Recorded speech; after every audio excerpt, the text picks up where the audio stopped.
বরিশালে ঈদকে সামনে রেখে টুংটাং শব্দে মুখরিত কামারের দোকান। আর কিছুদিন পরেই আসছে কোরবানি তথা পবিত্র ঈদুল আজহা।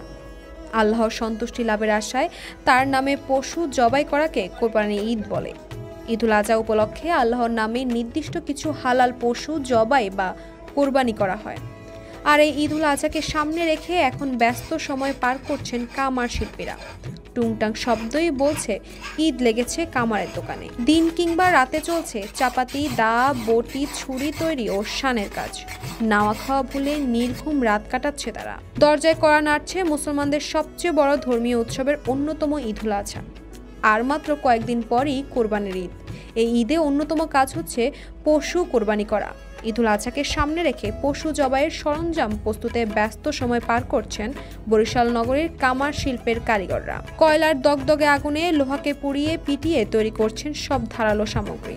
তবে এইসব তৈরিতে এখনও আধুনিকতার তেমন কোনো ছোঁয়া লাগেনি। পুরনো সেকালের নিয়মেই চলছে আগুনে পুড়ে লোহা হতে ধারালো সামগ্রী তৈরির কাজ। নগরীর একাধিক কামার জানান, আমরা অনেক বছর যাবৎ এই পেশায় জড়িত। কোরবানি ঈদ আসলেই আমাদের ব্যস্ততা বেড়ে যায়। আমরাও এই সময়ের অপেক্ষায় থাকি। সারা বছর বেচাকেনা কিছুটা কম থাকে, কোনো রকম দিন যায়। এই সময়ের জন্য সারা বছর অপেক্ষায় থাকি। কোরবানি ঈদের আগে এক সপ্তাহ খুব ভালো বেচাকেনা হয়। এ সময়ে দামও ভালো পাওয়া যায়। লোহার তৈরি ছোট ছুরি 100 থেকে 250 টাকায় বিক্রি হচ্ছে। জবাই ছুরি মিলছে 500 থেকে 600 টাকায়। বিভিন্ন সাইজের চাপাতি 600 থেকে 800 টাকা দরে পাওয়া যাচ্ছে। দা, বটি বিক্রি হচ্ছে প্রতি কেজি 700 টাকায়।